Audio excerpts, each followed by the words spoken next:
Okay, meron tayo rito guys na dumating na Mitsubishi Adventure.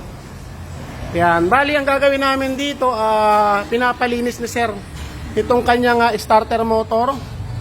Tapos itong kanyang alternator, ipapalinis na rin. Yan, kumbaga talagang para sigurado raw na maging maayos yung kanyang sasakyan. Yan, bali ito si sir, galing pa pala to ng Abra. Abra, Ilocos. Yan, sir, baka may isa-shoutout ka, bati ka. Shoutout sa mga ka-adventure. Yan, sir. Sa family mo, sir. Yan. Shoutout sa family ko, kay Generisa.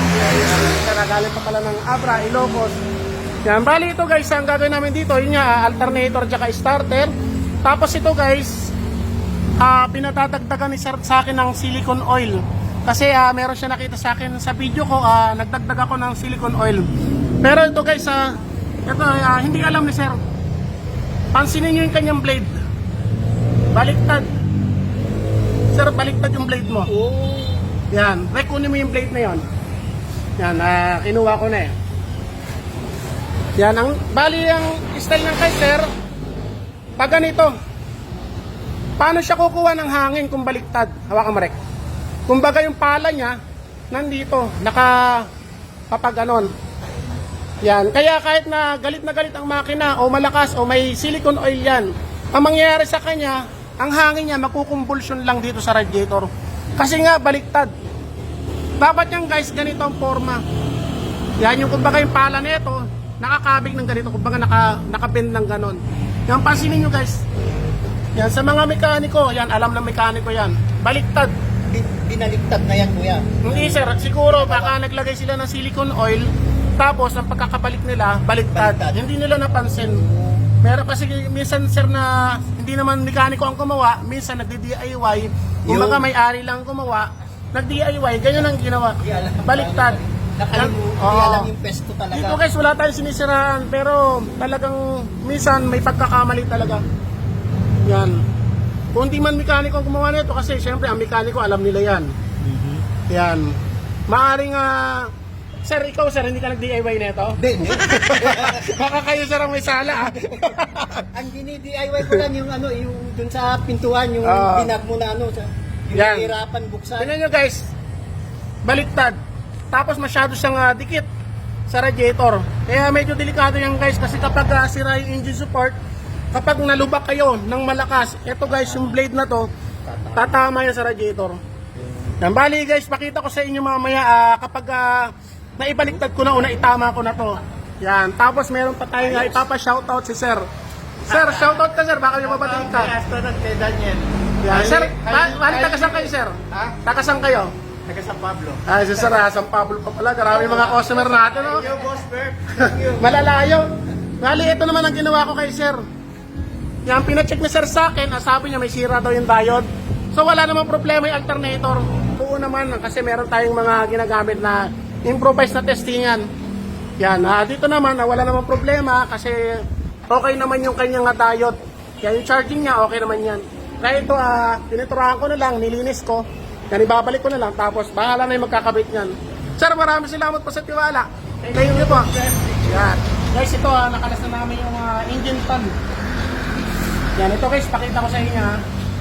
Pansinin nyo to. Malinis tong mga to. Yan, malinis. Ibig sabihin, itong malinis na to, dito yung nakalapat sa kabila. Yan, kasi malinis. Tapos ito guys, yung sinasabi ko, tingnan nyo yung pala niya. Baliktad. Dapat ang pala niya kapag ganito. Yan, ito yung korte niya. Dapat nakaganito. Yan, ganyan ang forma yan ha. Ganito. Sir, kita mo? Oo, kuya. Baliktad yung pala niya. Ibig sabihin sir, matagal lang ganito to, hindi mo alam. Oo. Tagal na. Nag-2 taon na. Nag-iinit pa sir, mapapansin mo na mainit ang makina. Mga kwan naman, kalahati lang. Kaya parang normal kasi nagtanong-tanong ako. Pag mga kalahati lang mo, okay pa yun, sabi sa akin. Bali ito Kaya guys. hindi ko kwan na baliktad yan. Hindi ko Kasi ito guys, dapat ang hangin ng kinukuha na ito papunta sa makina. Papunta sa makina, hindi yung hihigupin niya, yung init ng makina papunta sa radiator kasi mag-iinit ang radiator niyan. Kailangan guys, ito, baliktad yan. Pakita ko sa inyo. Yan, ito yung ano niya, yung may mga makintab. Baling mo ba niyan papuntang radiator? Hindi, papunta rin sa makina, kaya lang ang problema niya, nagkukumbulsyon yung hangin. Oo. Kasi hindi naman pwedeng bumaliktad ang ikot ng makina. Oo. Diba? Puro ano yung ikot niya, yun na yun. Oo. Kaya lang, ang hangin niya sa nagkukumbulsyon sa radiator. Hindi na lang, Yan, guys, pa yung radiator ko. Natangkalan natin. Ngayon gagawin nyo guys. Yan. Tingnan nyo sir. Di ba marumi to? Marumi. Ngayon ang forma niyan. Yan. Yan dito guys, wala naman tayong sinisiraan. Hindi lang natin alam, baka mamaya yung dating may-ari nito, kasi nabili nyo lang to sir. Baka yung dating may-ari nito, nag-DIY, o hindi na natin masabi, baka mamaya yung mekaniko baguhan lang, at hindi niya pa alam yung function ng mga engine fan, yan, maaaring naibaliktad. Baka ito sa nagtagtag sila ng silicone oil. Nag-DIY sila, kaya lang baliktad yung pagkakalagay nila. Bago. Ito guys, bali ganyan ang forma niyan. Ito, nakakorte ng ganon. Kaya kapag umikot yung makina, ang hangin niya, itatapon niya papunta sa makina. Yan, kaya yung makina, alalamig yan kasi nga yung hangin niya papunta sa makina. Tapos yung init ng radiator, pati yung init ng condenser, itatapon niya lahat. Higop yan para mas malamig yung lamig ng aircon. Yan. Bali ito guys, pakita ko sa inyo mamaya kapag naikabit na namin. Yan, okay guys, naikabit na natin yung starter motor. Yan yung ating nilinisan. Yan. Tapos ito guys, yung kanyang alternator, okay na rin. Yan yung nasa ilalim na yan. Yan, tapos syempre, pininturahan na rin natin. Yan. Tapos dito naman tayo guys sa engine fan. Yan, tingnan nyo. Tama na yung ating pagkakalagay ng blade. Yan, ganito na ang forma niya. Kumbaga ang hangin yan guys papunta rito sa makina. Tapos malayo na siya sa radiator. Yan. Ngayon guys, testing natin. Sige sir, paki-start mo nga. Yan, ang hangin yan guys papunta rito sa makina. Yes.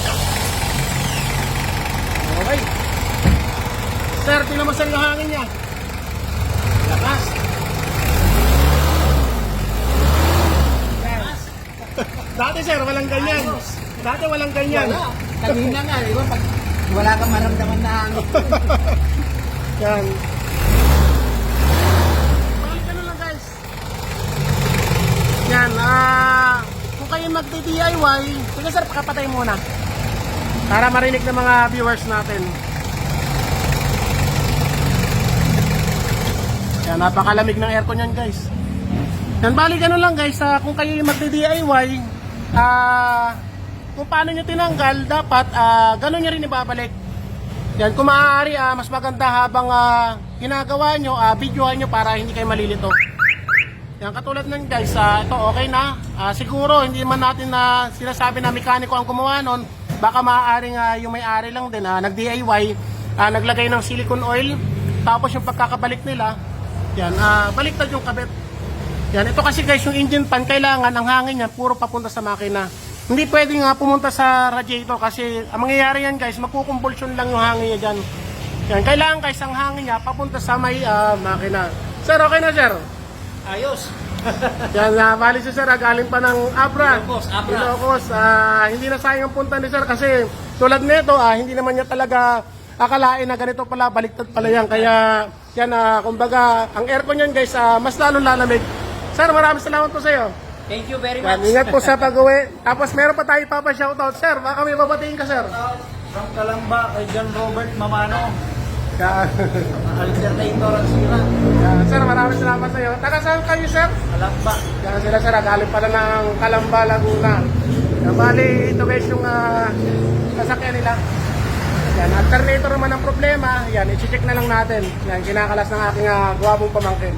Yan, si Eric de Tomas. Yan, okay guys, maraming salamat. Bali, kung meron kayong mga problema sa inyong sasakyan guys, dalhin nyo lang dito sa akin shop sa Canlalay, Piñon, Laguna. Hanapin nyo lang ang GN Paladina Auto Electrical Shop. Bali dito guys yung papuntang Santa Rosa, dito naman yung galing na San Pedro. Okay guys, thank you. Sir, thank you sir. Thank you. Ayos.